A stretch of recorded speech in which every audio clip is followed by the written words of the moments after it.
Welcome to the Top 10 Gardener with Master Gardener Ken Lain.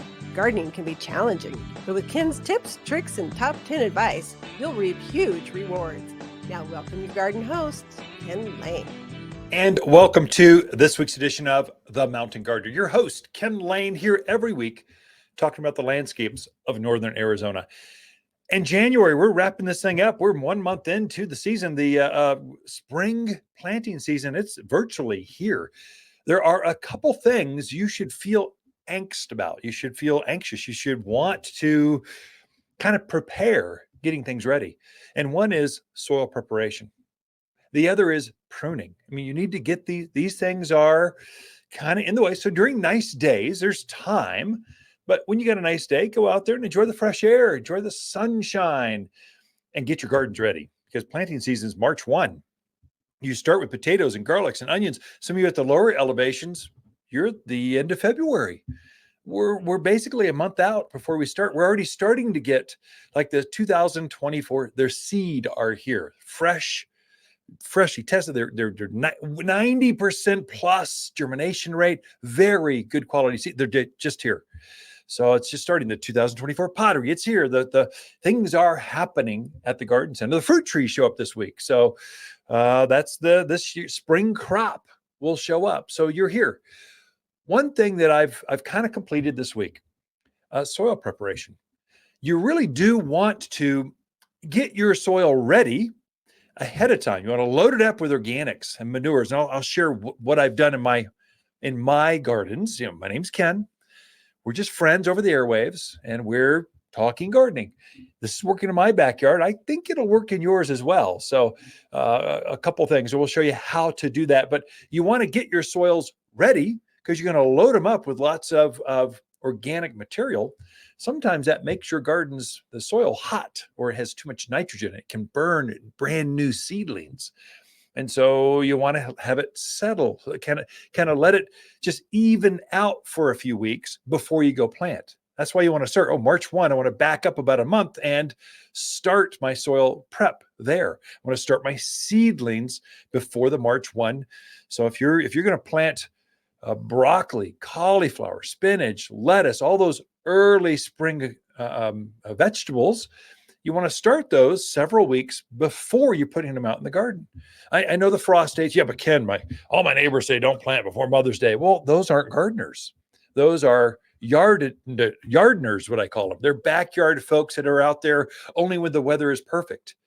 They're not trying to get more beauty for an extra 6 months out of the year with early spring plantings. They aren't trying to increase their harvest because they're doing early spring and summer and a fall planting. That's gardeners take care of all of the seasons. Yardiners, I know it's a play on words. I know I just made that up, just came to mind and just kind of threw it out there, but they're not real gardeners. Those folks only plant summer. They're just tomato gardeners. That's Mother's Day. We start planting the summer things, but between March and then, that's 2 months ahead. We're planting all the early spring. The first crop of pansies just showed up. And so they are starting to kind of be here. Hold on just a second. I've got this. What is going on with my cancel? Remember, folks, if you're on the airwaves, you should turn your phone off. Oh my gosh. I apologize for those watching this via video on YouTube or Apple or Spotify. Sorry about that. So off. There we go. I thought I'd done that, but my watch went off. Anymore, we're like cyborgs. We've got multiple devices plugged into us. We've got earbuds, phones, and watches all connected, telling us you've got a phone call and it's spam. You want to answer it? No. Anyway, back at it. Sorry about that. So soil, what I've done is I've got a lot of raised beds. That's mainly where I do most of my flower and vegetable gardening. So I do a lot of containers. So that's a little bit different. I don't know if time to touch on that. I'll see if I can, but your raised beds are just out there in the yard. You really want a 2 to 3 inch layer of fresh, new organic matter topped over the entire garden bed. And you want to turn that into the garden soil 1 shovel's depth, or about 1 rototiller, however you're turning your soil to that depth. So you want to work that into there. You want to pull out all those old roots, anything that was left over there, the debris. Those are not your friend. Those carry disease. They compost in the ground. They rob the next spring's plants of nitrogen. But if you take all those old roots from last year out of there, and then you put a 2 to 3 inch layer of mulch and manure is what I did. I like manure. This is the time when you add manures to your yard, but manure is hot. It's very high in nitrogen, which makes your seedlings grow like crazy, like wildflower. I mean, like wildflowers, like wildfire, boom, takes off. And so you want to add a 2 to 3 inch layer. And I just take it back. Here's what I do. Whatever open bag is at the garden center, I just take some of those because I've already paid for them and they're mine. I just kind of, instead of putting a piece of tape on them and try to sell them to you, I just take them home and I use them. So, and it's about a 50-50 blend, manure and composted mulch. So the mulch we have, we composted for over a year. It's screened down to 1/4 inch minus. It's very fine. It looks like rich. It almost looks like a large coffee ground. It's like that. The manure we have is composted an extra 6 months just so we can deodorize it. I find it offensive to sell customer gardeners stinky, gross things I put in the back of your Lexus. It's just rude. I'm not going to do that. So we take the extra time to deodorize it. So it's not, in fact, you can't even tell it's manure. It looks like compost, but it's richer. And so you want to do a 50-50 blend over that raised bed, over that garden plot, and then turn that into 1 shovel's depth. Now, there's a couple things I add to that. I'm a kind of a lazy gardener. I want to add as much as I can. And if I'm going to take a shovel and turn things down, I'm going to power up the rototiller. I want to till it all at once. I don't want to do it 2 or 3 times, just once and done. I'm out. So I put that layer of organic matter, mulch, and manure. I'll add my fertilizer for spring. So I make a fruit and vegetable food. It's an organic food, but I like that one, either for flowers or vegetables, either one. It's made for vegetables, fruiting and vegetable crops, because it's loaded up with calcium. Calcium is what helps you get a bigger, more flavorful fruit or vegetables. If you want bigger blackberries, fruit and vegetable food. If you want bigger tomatoes, cucumbers, sweeter peppers, fruit, vegetable food. Because of the calcium. The calcium is what helps it also eliminates blossom end rot. There's a lot of benefits with calcium, but it's a 6-4-4-7 formula. The 7 is 7% calcium. I add the recommended amount of that. I add some gypsum at the same time because I like to grow tomatoes. Many times your blossom end rot, that black spot that forms, that's a calcium deficiency. And it just it's from your soil. If you know that's where it's coming from, load it up. So I add the fruit and vegetable food, gypsum, and sulfur. Those 3 things. Sulfur. The reason I'm adding sulfur, this is unique. This Midwest folks, tune in. You're used to adding hydrated lime to your soil. You're always trying to raise the pH of your soil. We never do that here. Our water is so alkaline. If you were to add more lime to your soil while you're turning this in, you would just sterilize the soil. It would be you take your pH and put it off the charts. And so your backyard, wherever you're tuned in, I'm tuned in from Sedona, I'm different. You're not. I'm from Camp Verde, I'm different. You're not. I'm from Mayer, Dewey, Humboldt, Prescott Valley. You are the same as the rest of us. Oh yeah, but Skull Valley, Baghdad, we're different. No, Paulden, Skull Valley, we're all the same. Chino, you're the same. We have very alkaline water and terrible soil.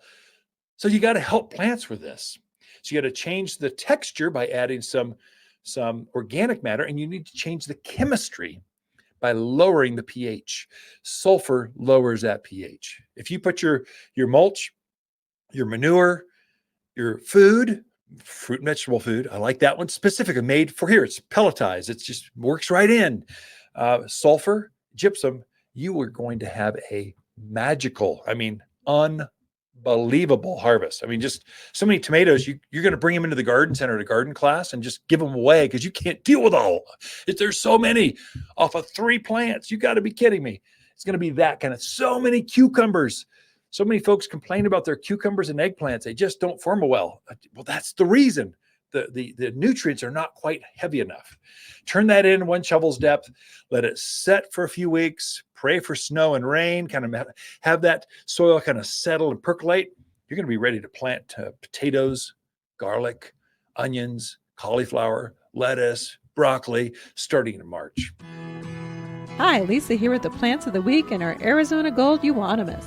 An excellent choice for colored hedges and as tough as they come. This evergreen displays bold gold, head-high foliage that grows even thicker when sheared. A single shrub makes a bold statement, but in rows they make excellent visual and sound barriers. Waters Garden Center, 1815 Iron Springs Road in Prescott, where people who love bold gold hedges, they love to shop. You're listening to Garden Master Ken Lain, owner of Waters Garden Center in Prescott. Join his daily podcast for timely garden advice seasonally right for the gardens. Ken can be found throughout the week at Waters Garden Center in Prescott or through his website at top10gardener.com. You're listening to Garden Master Ken Lain and the Top 10 Gardener podcast. Welcome to the Top 10 Garden Show.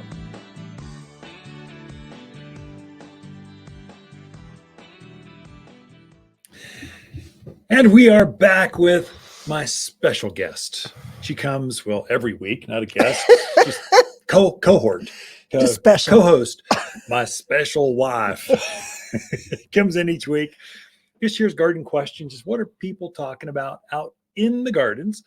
And there's something to glean off from that. So we're starting to see people show up. So we had, It was cold and rainy last weekend at the garden class, and there were like 20 people there waiting to go. It's just like, okay, gardeners, gardeners are funny that way. They go after it no matter what.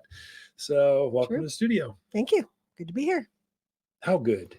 Super duper good. Yeah. How's that? What kind of questions we got? Sure. So Al wants to know, he hasn't watered his landscape since late December. Can he just skip watering in January or should he water? Al, shame on you. You haven't watered since December. Come on.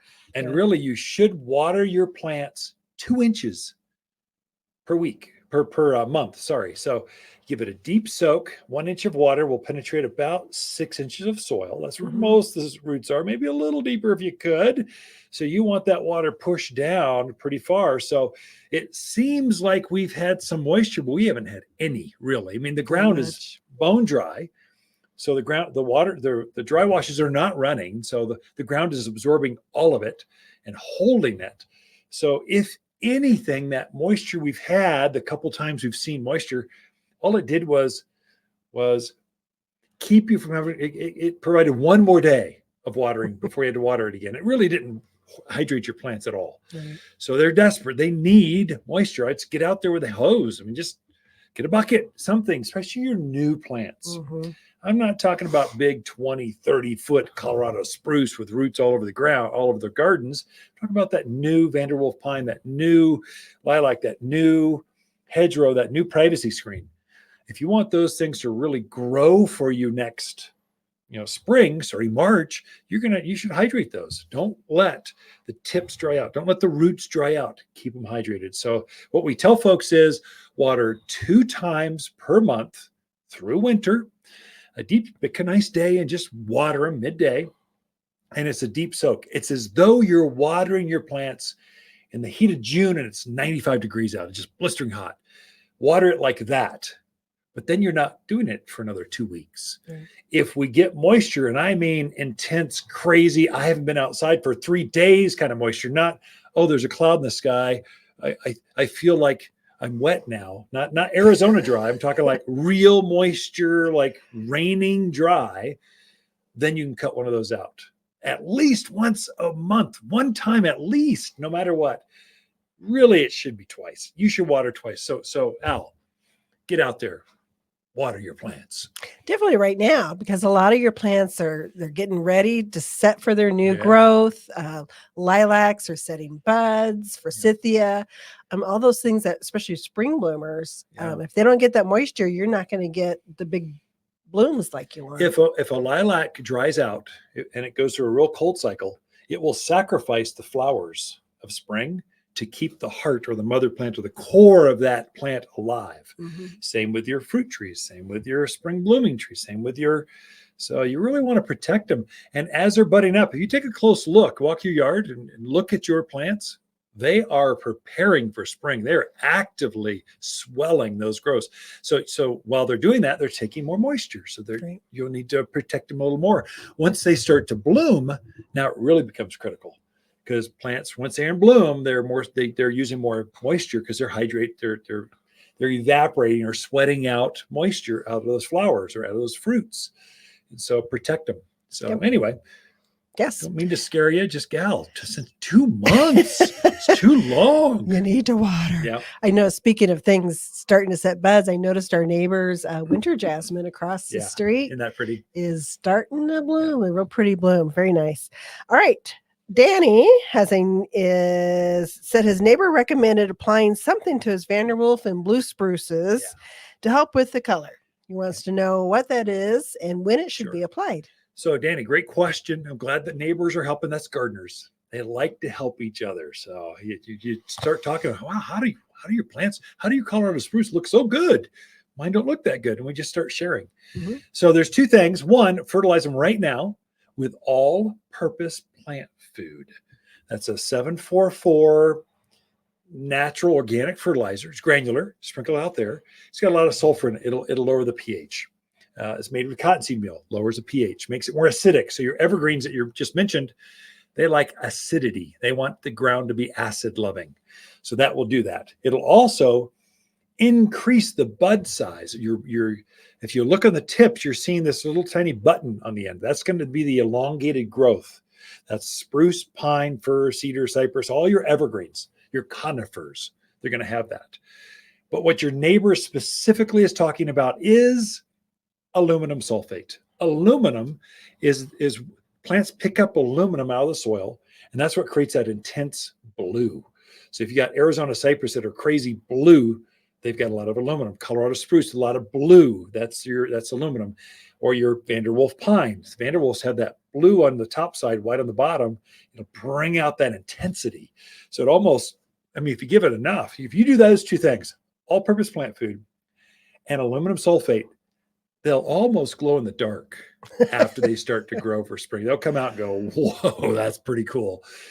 If you don't do that, they start to get yellow. They get pale. They get they look off color. And so they just won't be as thick and full. They won't have as many branches. The growth won't be as long. They won't be as luscious. And all of us want more luscious in our lives. And that's what's going to do it. Aluminum sulfate, all-purpose plant food. That's a great question, actually. Now's the time. Right away. I would do it almost now if you really want to be intense. So we did our whole yards a couple of weeks ago. We'll do it again right before they get their growth, probably in March. Hit it again with the same thing, and the new growth will just be covered with this beautiful silvery blue color. I'll do it to lilacs. They like that because you'll get a better fragrance, that brighter color with that. And so certain things that I would say evergreens and early spring bloomers really appreciate that. Good to know. All right. Tess is in her first house, new homeowner. Congratulations, Tess. Yeah. All right. She really wants to put in a spring garden, and she wants to know, what do you put in? Yeah. What type of plants can go into a spring garden? And when do you start planting? Yeah, that's a good question, Tess. So that's actually good. That's not an innocent or newbie. That's anyone that's new to the area. You need to know your zone. So we're zone 7. We need plants to go down to 10 degrees. You need to know your frost dates. The frost dates, the last frost of the year, of the spring is May 8th, actually. That's the 100 years average. Locals use Mother's Day. I know it fluxes a little bit, but Mother's Day is what the locals use as a holiday. And then Halloween is actually October 29 is the exact 100-year average of first frost of the year. But locals use Halloween as the holiday. Easier to remember. So keep those things in mind. If you're going before Mother's Day, we have early spring plants. So we just got our first load of pansies are in. They love the cold. They love bright days and cold nights. If you're doing flowers like that. So vegetables would be broccoli, cauliflower. Those are things you can start really early. If you're doing trees, you can do fruit trees starting, next week we got our first load of fruit trees coming in. So you can plant those in there. Lilacs will be on that same truck. So you can plant then. So there's early spring, so which is really after Mother's Day. That's when you're putting all your tomatoes and all your other summer blooming plants. You put those in then you get your summer plants. I just need heat, more heat. They love the heat. And then you got fall color. Right now, we're really dealing with evergreen stuff. So you're things that just hold their foliage. Actually, a lot of them bloom. So you're looking at Raphaeoliptus, gardenias. A lot of these evergreens will actually bloom. You mentioned winter blooming jasmine. It's evergreen that blooms in the winter. So Daphne. Those are all the things. Let's come in and visit. And Tess, we'll walk you. Take a camera phone. Take a picture. Bring it in. Don't get overwhelmed because it's easy to get way overwhelmed. Just take a picture of your front entrance, your back patio, where I want that garden bed. We'll look to see how much sun is there, how much soil, what else is growing. We'll help get you some companion plants in that area. We are out of time. My goodness, it goes fast. Ken and Lisa Lain, the Mountain Gardeners. As the days get longer and brighter, houseplants can struggle and scorch, but we have the solution. At Waters, we've organized our houseplants from A to Z for the brightest of sunny locations. Many even bloom. With experts that know plants and how to make them grow. Shipments of the freshest houseplants in town have just arrived from A to Z and ready for a bright new home. You're listening to Ken Lain, aka the Top 10 Gardener. Ken can be found throughout the week in Prescott at Waters Family Garden Center. Listen daily as he answers the top 10 questions of the week, streaming on Apple, Google, Spotify, or wherever you download your podcasts. You've tuned in to the Top 10 Garden Show with garden expert Ken Lain. Join the conversation daily as he answers timely garden questions. Email Ken a question directly from your phone to his desktop through the web at watersgardencenter.com. That's Waters with 2 T's, gardencenter.com. Or visit face-to-face throughout the week where he can be found at Waters Garden Center in Prescott. Now welcome your host, Ken Lain. At the start of the show, I had mentioned that there's 2 things you really need to be focused on. I mean, you should feel like I need to get out there and start the season. That was preparing your soil. Told you how to do that. That was the first segment. And then also pruning and cutting things back. So getting your perennials cut back, cutting back your fruit trees. Now through middle of March is your window. So it's a big window, but you should want to finish this thing up. So I'm kind of done with mine. And one of the mysteries I find folks have, last week's garden class, one said, again, I've got 3 big pampas grass. 2 of them grow really well. One of them just languishes. It doesn't do anything. What's going on? Help me. And so with all of your ornamental grasses, this is pampas grass, fescues, Miscanthus, deer grass, zebra grass, all your pretty decorative, sedges, grasses, that kind of stuff, not yuccas, not agaves, not bear grass, which really isn't a grass. It's something different. It's a native evergreen kind of thing that grows out there in the valley areas. We're talking about your regular ornamental grass. Pampas is the most famous. That's that big grass, gets head high, has these great big plumes on top of it, covered. Right now it starts to look a little rough just because it's rain and snow, kind of beats them up. The plumes have kind of limped over. They aren't as fluffy as they were because they're being beat up. You need to cut those back to about knee high. All other grasses, you're cutting back to about ankle high. So you really cut back on them. If you don't do that, what will happen is that the green that's there now will start to brown as the shorter days, the cold, it just beats them up. If you don't cut them back, you'll get this brown with this green on your grasses. And so other grasses, like let's say Miscanthus, or I've got grama grass. I just cut my grama, native ornamental grass, grows about just shy of knee high. Beautiful, beautiful plumes on it or flowers to it. It's beautiful and native. I hardly care for it, but I cut it back. I fertilize it every winter. Now is the time. And so I'm cutting those things back. Grasses are very fast growers. They're going to elongate and be just as big so that you cut back this pampas grass by 4, 5, 6 feet.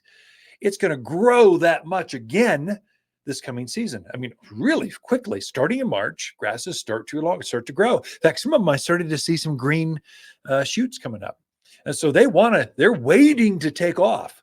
Now, to grow that much and then to bloom, kind of plume with this beautiful grass, Miscanthus. It's got this beautiful pink hue to it. It's just stunning late summer and autumn. And so it takes a lot of energy to do that, which means food. Grasses need more food than other plants in the gardens if you want beautiful ones. Do they need it? Do they have to have it? No, but they'll be weak and limp and they'll die out in the middle. They just won't bloom as well. But if you feed them, if you cut them back and feed them, they are just like rock stars. They are beautiful in the garden. They are the showpiece because they're gathering up wind. They float around in the wind, kind of the slightest of breeze. They just add drama. Butterflies love them. Birds like to take the seed heads and use them as a food source or nesting. So there's a lot of benefits. And we are in this higher elevation of Arizona. We're in grass country. I mean, we grow grasses without all the issues that a lot of other parts of the country have. So whack on those things. Don't be afraid. You almost can't make a mistake with ornamental grasses. So just whack on them. With pampas grass, you'll see these curlicues about, 18, 24 inches off the ground. You cut it back to there. Just whack it off. Throw the rest of it away. Add it to the burn pile. Compost them. Just chuck them in the dumpster. Either way, just clear them out of there. And then fertilize it. Now, for this, if one is not performing as well as maybe others, there's a reason for that. It's going to be soil related. You just don't, there's a rock shelf, there's caliche layers, something's going on. Yeah, but Ken, they were all planted the same. They're all exactly the same. They should all grow exactly the same. There's nothing exact about your soil in the mountains of Arizona. Every single hole, one that's just a few feet away, is different. How the soil drains through it, how much organics, what roots are competing for the resources under the ground. Plants are trying to get the most, protect their root zone so they can grow. And you just don't know. I've seen so many holes. You're digging out this huge chunk of this boulder out of this hole, and that makes a difference. So something's going on that you don't see. That's why that one is languishing. It's not, or maybe you got some grubs or something. Something's going on there. But what I told this gal was, hey, take a bag of manure, cut it back, take a bag of manure, just put it around your pampas grass. I think that extra nitrogen and organics are going to be a game changer for that plant. And so if you're doing it, do it to all three of them. Don't hold back and go, this one's special. I'm going to make them grow. This one, you're held off, trying to even you out. Just treat them all as special children. You're trying to grow out in the backyard. And you want the most out of them. Here's what made these others happy. I want you to be happy too. Everyone gets some. And then fertilize it. I would say grasses would benefit most from 744 all-purpose plant food. The reason I say that, it's got bird guano and cottonseed meal in it. Those two ingredients, grasses love bird poop. I mean, they just love it. They feed off it. They grow faster. And the cottonseed meal is what grows huge plumes. You get better, showier grasses. So fertilize it, manure it, cut them back, and you'll be set the stage for just stunning, the most beautiful grasses on the street in your neighborhood. Hi, Lisa here with the plants of the week and our Arizona Gold Euonymus. An excellent choice for colored hedges, and as tough as they come. This evergreen displays bold gold, head-high foliage that grows even thicker when sheared. A single shrub makes a bold statement, but in rows they make excellent visual and sound barriers. Waters Garden Center, 1815 Iron Springs Road in Prescott, where people who love bold gold hedges, they love to shop.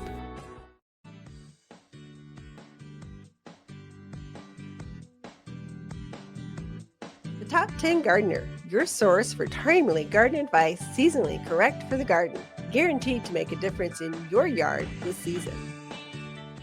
You've tuned in to the Top 10 Gardener with garden expert Ken Lain. Join him daily as he answers timely garden questions that are sure to make a difference in your gardens. Now welcome your host, Ken Lain. We're back with Lisa Waters Lain in the studio. She comes each week and just shares her garden knowledge. I want to pull all that garden knowledge out of your brain and just share it over the airwaves, stream it, podcast it, and just share it with folks so that we can. I think gardening is never completely learned. I think it's a process that we learn. That's what keeps your brain young. You keep learning more and more stuff, or they change it. Like they now have dwarf lilacs. 20 years ago when we started this thing, or 30 years ago, When we started this, Mhm. they just had big lilacs. Right. There weren't any reblooming lilacs, weren't any dwarfs. There were only big butterfly bush. Now they've got dwarf repeat blooming butterfly bush. It's they got ground cover varieties. It's fun to see the new thing. It's like Christmas. It is Every fun. spring you get to Mhm. see it all over again. So welcome to the studio. Thank you. So what's your garden approach this week? What you going to share with folks? How are you going to enlighten us? Well, we're all kind of cooped up in our houses a little bit still, been just rainy, because yeah, of the yeah. rain and the cold. And, we have a few nice days here and there, and it's fun to get outside and dream and plan about what you might do. But we're still kind of a little bit inside here, and we're especially in our bedrooms a lot this time of year because it's dark so early and dark Yeah. so It does seem like the days are shorter. They're getting longer, but They they've been are. short. I have starting to notice a change. But yes, you're right. We're kind of in our houses still a little bit. So when we're in our home, like our house, we run a humidifier, we run air purifiers and things just because we like to do that. Because we work outdoors and it's Right. allergies and all kinds of Right. stuff. So especially in your bedroom, it's nice to have plants in your bedroom, or if you have an office, Yeah. even where you're spending a lot of time, it's nice to have those plants that actually work as air purifiers. Yeah. So you're doing additional work in there, kind of double duties. They create beauty and some feng shui, and they give you a sense of wellness in your room, but they can also help clean the air out of there as well. There's some science out now. They're showing, since work from home, all that kind of Mhm. stuff, they're showing that there's a productivity increase when you have multiple houseplants in the workspace in which you're working. Right. It's more than just clean air. It's a feeling. Mhm. They change the environment so you actually can focus better, Oh, yeah. feel better. So yeah, clean air for sure. It gets Mhm. all that formaldehyde, all that crazy stuff that you got. Those Christmas gifts you got soaked in to ship across the Pacific Ocean to get to here. Yeah. They help clean out all that benzene, all that other crazy stuff, and dust. True. So I thought I'd talk about a few of those plants that are easy care plants, Oh, number perfect. one. But they also do a really good job of cleaning the air in your room. And these are all the ones we've got them at the garden center right now. Oh, yeah. So you could come in and get one of these and add it like this afternoon. Yes. Okay. And put it in a pretty pot too. Oh, there we go. That will match your room. We got more pots, all kinds of it's kind colors. of fun. So aloe vera is actually a really good one. Now, Yeah. people think of aloe vera just for I have a sunburn Or or I have a cut, Yeah. put something on it. So aloe vera is great for doing that double duty. It's great for cleaning the air. It's great to have on hand for those cuts and scrapes. And the other thing I love about it, it takes hardly any water true. at all. So easy to grow. I love plants that I don't have to go, oh my God, I gotta water it. And it's just super easy to take care of. Their light. They want a room that's somewhat brighter. It can't be a real dark spot, or they'll just kind of sit there and look at you. But even if you have good lighting in your room, those east-facing windows are excellent. It's just a really super easy plant. A lot of bedrooms have Mhm. so many windows. You got that slider, they got the back window, they got a Right. bay window. Usually there's a lot of, I don't know about a guest room, but the masters for sure, they've got more, they've got plenty of light for all these things. Perfect. Yeah. Dracaenas. Sometimes people call them corn plants, but Dracaenas is like this huge family of plants, from these big, tall, upright ones to smaller ones. They have a lot now that have kind of pink and red colors into them, so they can be very attractive.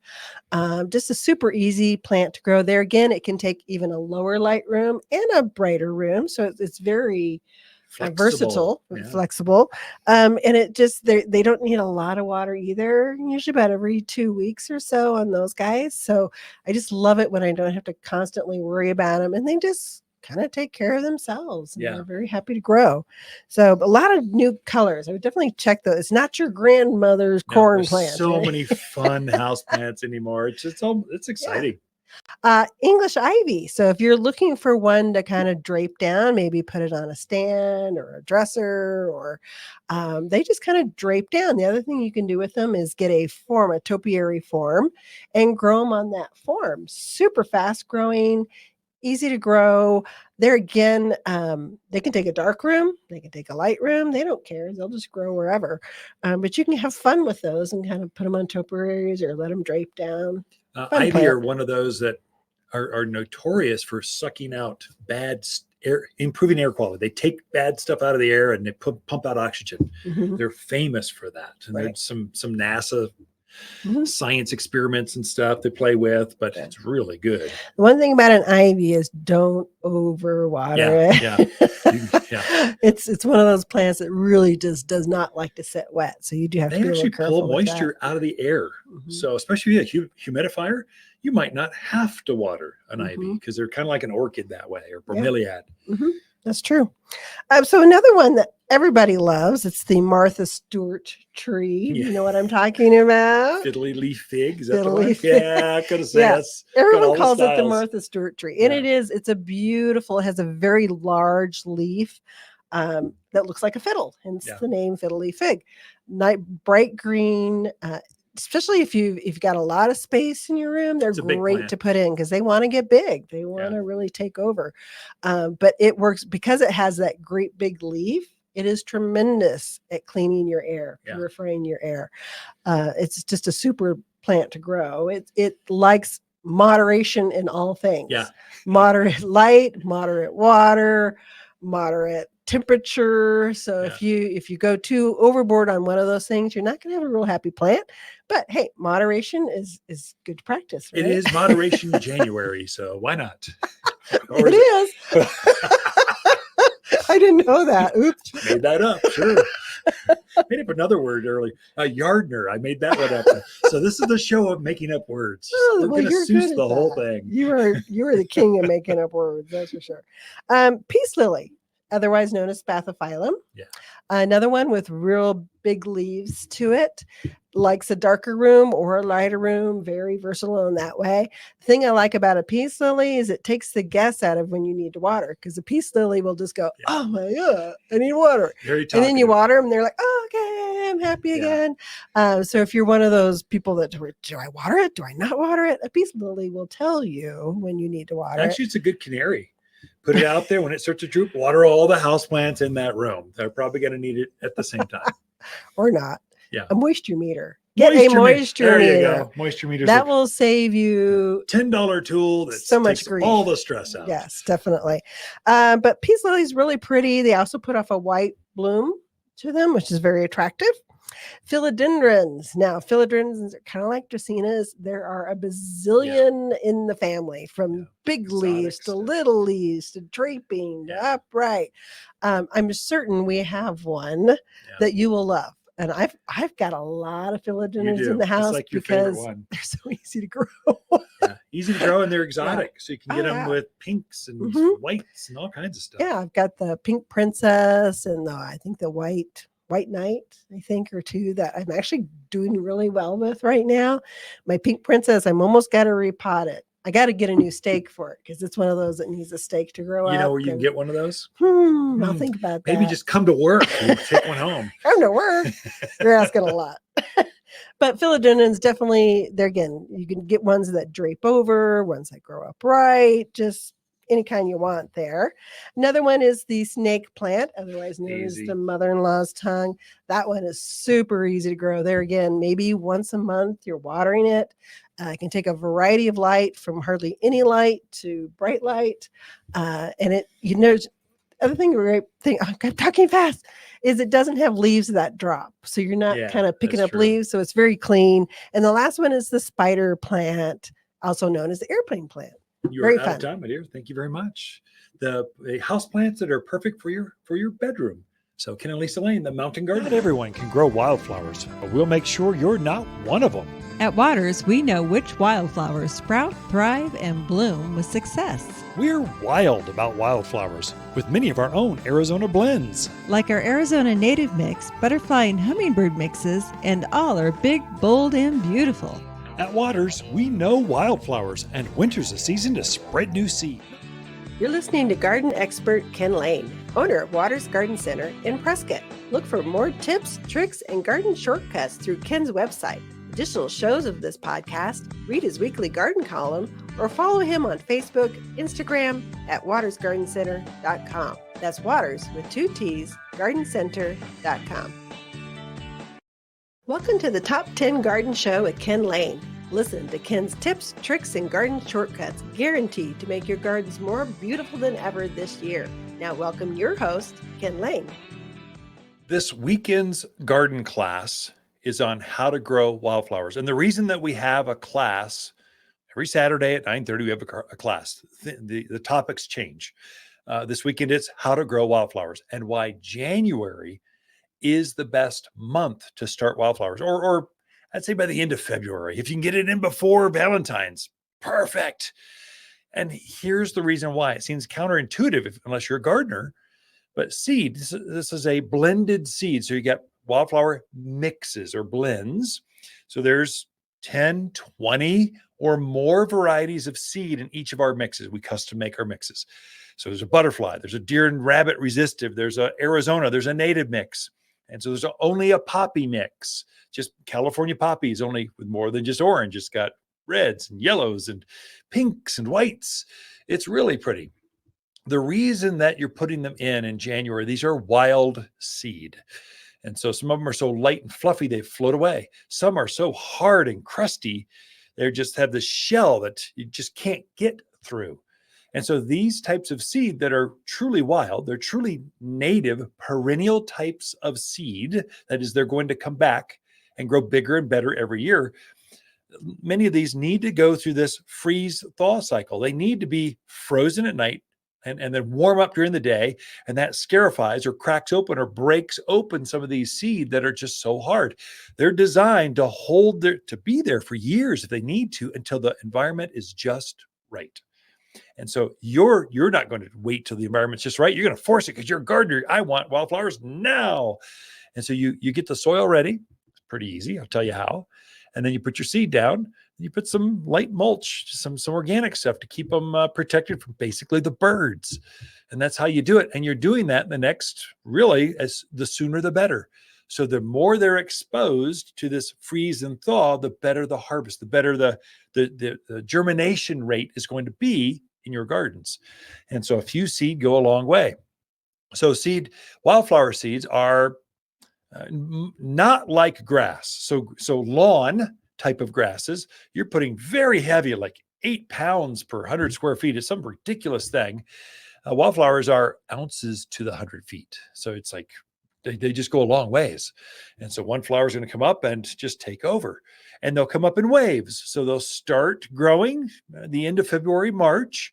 They'll just come up in ever growing waves as each variety of seeds start to germinate and come up. So they come up not all at once, but at different rates. And they're kind of sensitive. Some are light sensitive. So many hours a day, they go, oh, it's spring, grow. Some are soil temperature. Oh, finally, the soil's warm enough. I will sprout. And so there's different triggers for different kinds of seed. But if you have a good mix, a native mix, that's what's going to happen. Here, let me put a caveat to that. Here's the negative. Here's what to watch out for. And again, my name's Ken. We're just friends. And I don't want my friends to make mistakes. And so a lot of the seed mixes you see sold, especially at the big box stores, the marts and things, they're wildflowers, but they're annuals. So those folks, they're going for price point. They don't care about quality. They don't care about next year. They only care about getting you to buy, pay $10 for this. And you ask, we sold another one. Yeah. And so then they won't come back for you. So these are zinnias and they're annuals. They'll bloom for 1 year and then that's it. They're not going to come back again. So they don't get better and bigger over time. So you don't want an annual variety of wildflower. You want a mix or blend of perennial varieties that are for this altitude, for this climate. So you're going to take our seed at Waters Garden Center from Prescott, Arizona. You're going to take that down to Phoenix or Palm Springs or Tucson. It wouldn't work. They're made for elevation. They're made for this cooler, this freeze thaw. They're made for our environment. So you want a seed mix that's made for you, not boxed up in like Atlanta, Georgia, and then shipped over and sold to every store, all 2,000 stores. You don't want that seed mix. You'll be happy for 1 year, and then you'll be sorely disappointed. If you're going to do the work, do it where it's going to last you for years. At a wildflower patch, they should get more beautiful with age. They should spread with age. They should drift down that hillside. They should spread down that creek side and get even more beautiful with time. And so here's what to do. So as you're prepping your soil, wherever you want it. So I want it under my oak tree, or I want it down this to hold in the hillside, this eroding away. You scrape off that area with a stiff tine rake. Usually you're just trying to open up the earth. That's all you're doing. And you're getting rid of the rocks, the debris, the old roots, things that are there that will prevent seed. Seed cannot germinate in rock. So you're trying to open up the earth. So get these rocks and you scrape it open so that you scarify or open up the earth so it can receive the seed. And you're getting rid of the rocks that heat up and just cause issues. And so that's okay. You just prep the soil, or you got it. What I do is I've got a couple just stunning patches. I mean, people come in the backyard and they just go, whoa, that's pretty cool. There's butterflies and hummingbirds. Right now I've got roadrunners running around in the flower bed going, I wonder what's out here. Because I just cut them back for spring prep. And so there's lots of activity that come with wildflowers because they're wild. They're attracting the wild things out in your yard. And so I've cut those back. What I'll do is rake it up, spread my seed. I actually do a couple things. I will add some humic, Humic, humic, or it's a soil conditioner. It's humic acid is what it is. Humic acid, if you take a compost pile and boil it down to its last element, what you're left with is humic acid. Seeds love humic acid. If you know this, it encourages deeper roots is what it does. So it activates the soil so that the mycorrhizals and the worms are just kind of they're just working in this. They're going to come in because they're attracted to this humic acid. So you spread that on there. It's like a fertilizer. It looks like coffee grounds. So you spread it out there and it's going to help those seeds as they germinate to have deeper tap roots, which means you have a longer bloom, larger blooms, more blooms as the season progresses, especially for these summer things. So gaillardias, echinaceas, coreopsis, these summer blooming flowers, they're going to be blooming in the heat. Well, you want them to have as deeper roots as you can. You get better flowers. And then I'll top dress that entire area with about maybe a ½ inch, ½ inch, or as light as you can go inch of premium mulch. So that's our mulch. We make it screened down real tight so it won't bury the seed, but it keeps the birds off. Keeps them moist, keeps them from drying out so you get a better germination rate. It ensures you get seed to soil contact so that it needs that. If the seed are floating on top of other weeds or grasses, they're not going to germinate. They need to touch the soil. So this just ensures that you get that. Now, some of these seeds are so small, I can't even see where they landed. It's a problem. And so when I first started putting wildflowers out, I'd get them bunchy. So I'd go, okay, I think I spread in my hand. And I couldn't tell where they were all going. So I get clumps of wildflowers coming up. An insider tip, this is just school of hard knocks. I came up with this one, hydromulch. I need to make my own hydromulch. And so I'll take a bag of premium mulch, which I just said you need some of that to keep the birds off. I'll put it in a wheelbarrow. I put my wildflowers into the mulch and I blend that into the mulch. I get two benefits. One, I save a step, so I don't have to spread mulch out there afterwards, but it helps me to spread it much evener. So as now I'm taking a shovel, I'm spreading that out over the garden bed where I can see where that mulch layer is over there. Mulch is much easier to identify where it is than seed. You'll blend those seed into that mulch in the wheelbarrow and they instantly disappear.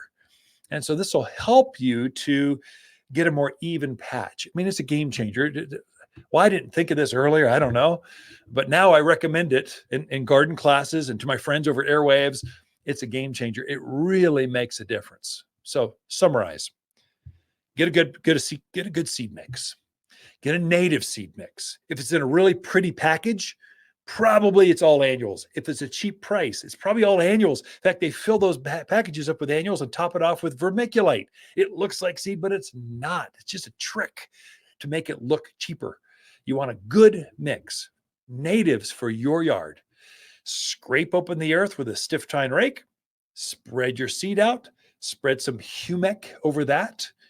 And keep it watered, a couple times a month. I don't know. That doesn't take much. Keep it moist, and that's good enough. And you're going to have a spectacular wildflower patch this year, even better next year. Not everyone can grow wildflowers, but we'll make sure you're not one of them. At Waters, we know which wildflowers sprout, thrive, and bloom with success. We're wild about wildflowers, with many of our own Arizona blends. Like our Arizona native mix, butterfly and hummingbird mixes, and all are big, bold, and beautiful. At Waters, we know wildflowers, and winter's a season to spread new seed.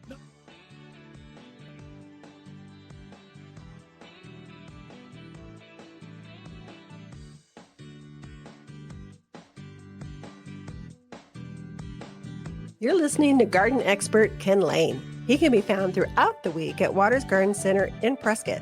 Thanks for tuning in to the Top 10 Garden Show.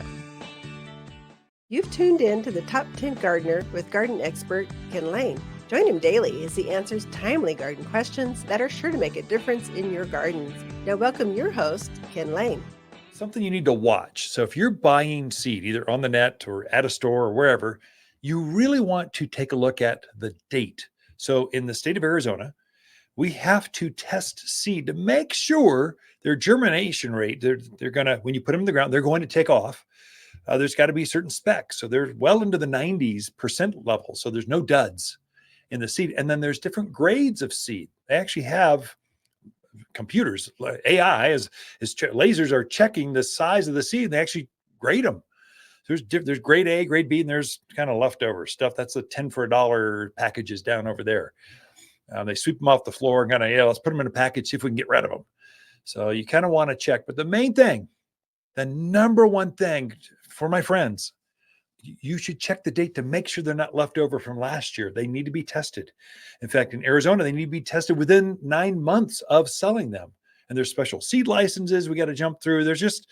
We're trying to ensure not just anyone can sell seed, because you get all these you get some bad stuff out there. If you're going to spend time on lima beans or zucchinis or zinnias or pansies, cauliflower, make sure you're going to get a good seed that's not going to dud. So just check the date on the back of all of our seed packages. It's got a date when it was tested, and it's for this year. So all of them are very, very fresh. All the old ones we threw away. We donated. We just got rid of them. They aren't worth having.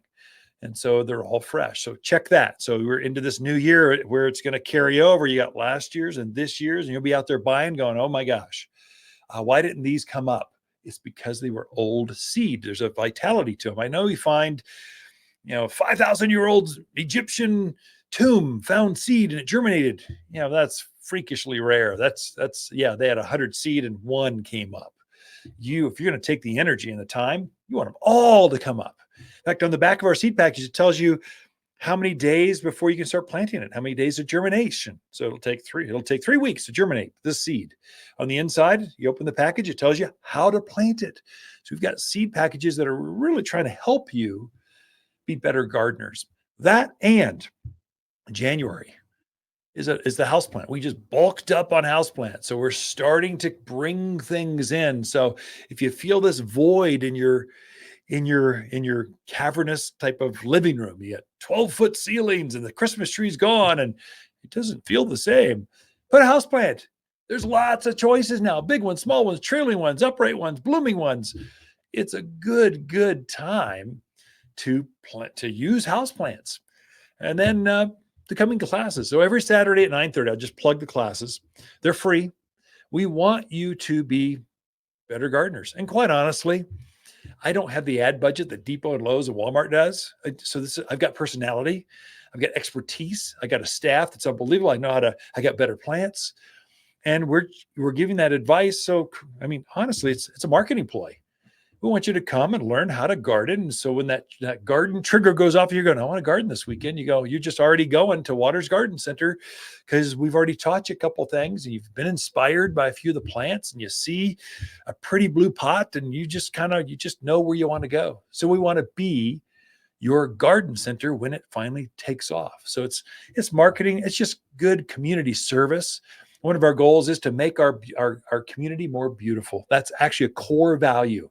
We're not just selling plants. We want you to be successful and inspire your neighbors to do the same so that your neighborhood just looks better, more beautiful, more fragrant, where you just want to be out there on the patio enjoying a sunset when it's warm enough. So throughout the week, Lisa and I camp out here at Waters Garden Center, and we truly enjoy talking to friends here at the Garden Center. Come visit.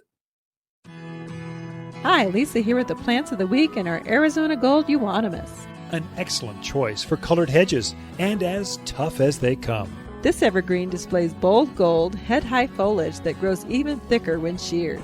A single shrub makes a bold statement, but in rows they make excellent visual and sound barriers. Waters Garden Center, 1815 Iron Springs Road in Prescott, where people who love bold gold hedges, they love to shop.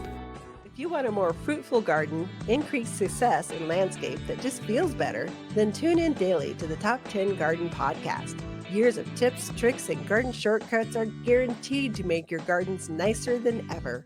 Listen to this podcast or read Ken's weekly garden column by visiting watersgardencenter.com. That's Waters with 2 T's, gardencenter.com. Thanks for tuning in.